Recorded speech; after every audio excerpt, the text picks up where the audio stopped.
Fala prevencionista, tudo bem? Nesse vídeo a gente vai falar sobre uma teoria muito interessante na área de segurança do trabalho. Uma teoria de acidente de trabalho que é conhecida como a teoria do dominó ou a teoria de William Reich. E você vai ver que muito do que diz nessa teoria faz muito sentido no que se refere à saúde e segurança. Destacar aqui o autor, né? Quem era William Reich? Ele era um cara notável. Ele foi pioneiro na segurança industrial, né? Conhecida como segurança do trabalho também, sendo também superintendente adjunto de engenharia de inspeção de Travelers Insurance Company. Que coisa chique, não é verdade? Em 1931, esse camarada publicou o livro Industrial Accidents Prevention. Esse livro trouxe uma abordagem científica sobre os acidentes de trabalho, sobre por que os acidentes aconteciam. Esse mesmo William Reich, ele é muito famoso por criar uma tal pirâmide, que mais tarde acabou ficando conhecido como pirâmide de Virgin. William Reich criou essa pirâmide, ele criou a primeira pirâmide, e a primeira pirâmide falava o quê? Na ordem de acidentes de 1 para 29 para 30. Então, para cada 300 acidentes sem lesões, ocorreriam 29 acidentes com lesões leves e ocorreria uma morte ou uma lesão grave. Foi a primeira pirâmide criada. E aí depois Frank Bird deu uma melhorada na pirâmide, colocou mais um nível, e já nos anos 2000 a DuPont deu uma outra melhorada nessa pirâmide. Então, William Reich, ele além de ser o cara da teoria dos dominós nos acidentes de trabalho, ele também foi o criador da primeira pirâmide de acidente de trabalho. Já deu para você entender que o cara era casca grossa mesmo. O que essa teoria mostra? Essa teoria nos mostra que todo acidente de trabalho é causado por alguma coisa anterior, ou seja, um gatilho. E ele diz que esse gatilho se encontra prioritariamente no homem. William Reich dizia o quê? Que o acidente de trabalho acontece porque o homem muitas vezes é despreparado para trabalhar no ambiente com riscos. Por isso ele se expõe a situações que comprometem a sua própria segurança. E aí, faz sentido ou não? Lá pela década de 1920 ele criou o teorema que deu origem ao conceito dos dominós na segurança do trabalho. Então, segundo a teoria dos dominós, são 5 as causas. A primeira causa é a personalidade do trabalhador. A segunda é a falha humana durante o exercício da atividade laboral. A terceira são as causas do acidente, né, os atos ou condições inseguras. A quarta é o acidente em si. E a quinta são as lesões. Segundo ele, tudo isso é interligado. Se a gente conseguir evitar a queda do primeiro dominó, que representa a personalidade do trabalhador, a gente acaba evitando o efeito em cadeia que vai culminar com a lesão do próprio trabalhador. Personalidade. O que o William queria dizer quando ele falou sobre personalidade? Segundo ele, o homem carrega consigo várias características positivas e negativas, e tudo isso é construído a partir do ambiente que o ser humano vive. A partir do ambiente que o ser humano vive e é criado também, isso tudo acaba moldando a personalidade da pessoa. Ou seja, o homem é fruto do lugar onde ele vive. E alguns desses traços de personalidade favorecem para o acidente acontecer. Por exemplo, falta de atenção, a pessoa que é irritada demais, a pessoa que é teimosa, a pessoa que é nervosa. Tudo isso pode favorecer a ocorrência do acidente de trabalho. Falha humana. O que ele quis dizer quando ele colocou lá no dominó falha humana? Ele diz que por causa das características pessoais, o ser humano comete a falha humana. E essa falha humana pode tanto acidentar o próprio trabalhador, como pode acidentar os trabalhadores que estão no entorno da atividade. As causas do acidente, como a gente já viu, elas apontam para os atos e as condições inseguras. O acidente em si é mais frequente quanto maior a prática de atos inseguros. E as lesões são o que acontece quando acontece o acidente de trabalho. Né? Quando o acidente de trabalho ocorre a lesão. E você pode estar aí nesse mesmo momento, nesse exato momento, se segurando.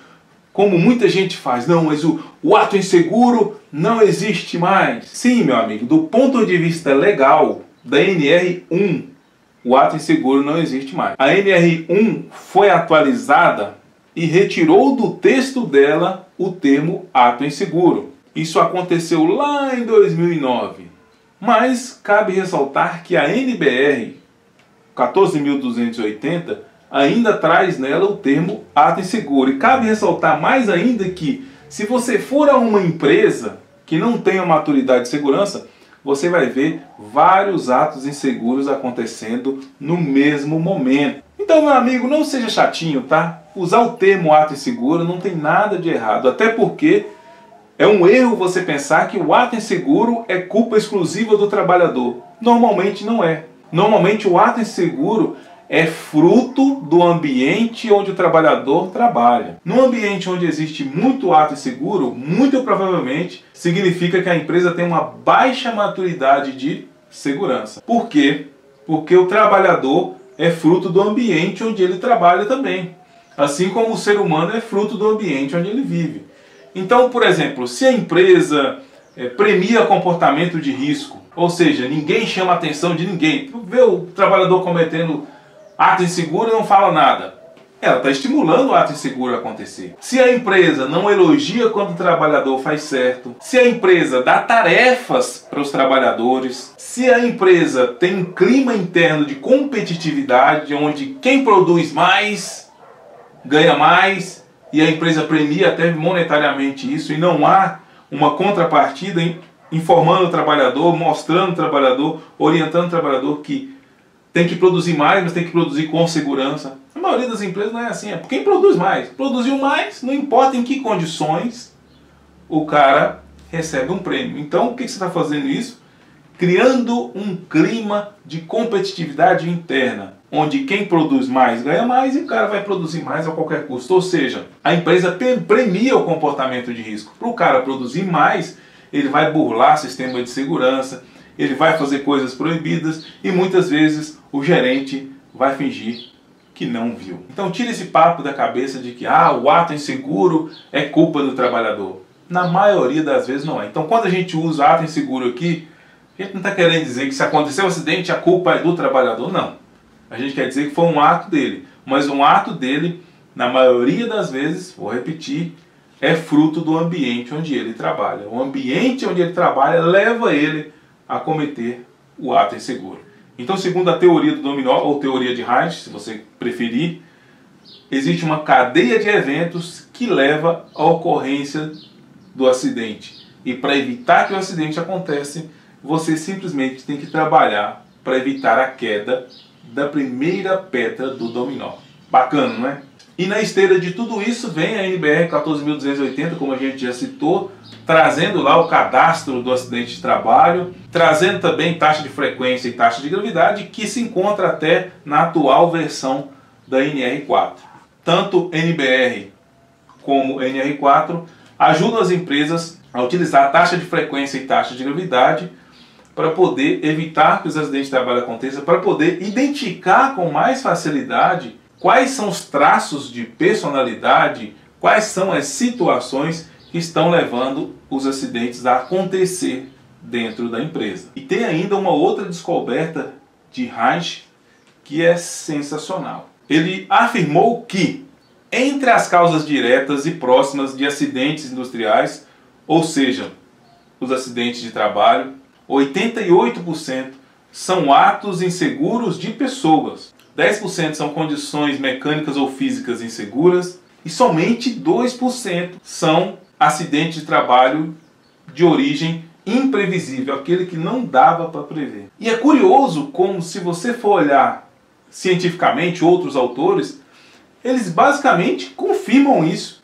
Por exemplo, Scott Geller, que é autor do livro The Psychology Safety Handbook, ele também concorda com isso, de que os acidentes são quase 100% fruto do comportamento das pessoas, muito pouco vem das condições inseguras, até porque, mesmo se houver uma condição insegura, alguém vai ter que, por própria ação, entrar no ambiente inseguro para poder se acidentar. Ou seja, trabalhar nos hábitos dos trabalhadores, nas crenças dos trabalhadores, é fundamental para melhorar as condições dentro da empresa. E também, né, a gente tem vários livros que confirmam isso. Tem, por exemplo, O Poder do Hábito.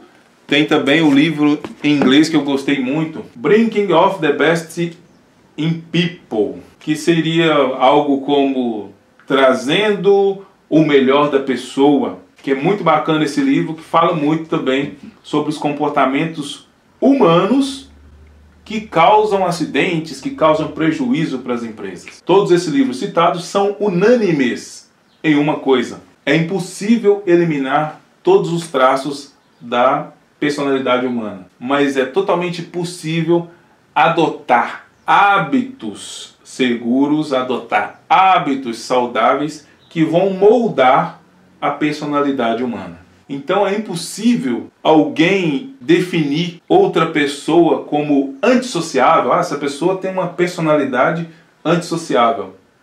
É impossível definir alguém como antissociável se essa pessoa conversa com todo mundo. Então o hábito de conversar com todo mundo vai acabar moldando a característica pessoal da pessoa. É claro que no ambiente de trabalho a maior responsabilidade pela segurança é do empregador. A gente não está isentando o empregador disso. A gente só está dizendo que a maioria dos acidentes de trabalho ocorrem por atos inseguros, ou por fator pessoal de insegurança, se você preferir. Mas claro, o ato em si, em muitos casos, na maioria dos casos, tem relação com o ambiente de trabalho. O ato inseguro em si não é uma culpa única do trabalhador. O ambiente de trabalho, ou seja, a maturidade e segurança da empresa, acaba levando os trabalhadores a terem atos seguros ou atos inseguros. Então tá aí, eu espero que você tenha gostado de conhecer um pouco mais sobre a teoria dos dominós. Você já conhecia essa teoria dos dominós? Sim ou não? Se você já conhecia ou não, comente aí, deixe um comentário se você gostou ou não gostou dessa teoria. E se você quiser que a gente comenta mais teorias sobre os acidentes de trabalho, comente aí abaixo, porque existem várias teorias dos acidentes de trabalho. E se vocês gostarem desse vídeo, a gente pode abrir uma série aprofundando mais sobre as teorias, né, as principais teorias que denotam, né, por que os acidentes de trabalho acontecem. Que Deus nos abençoe e a gente se vê. Falou-se!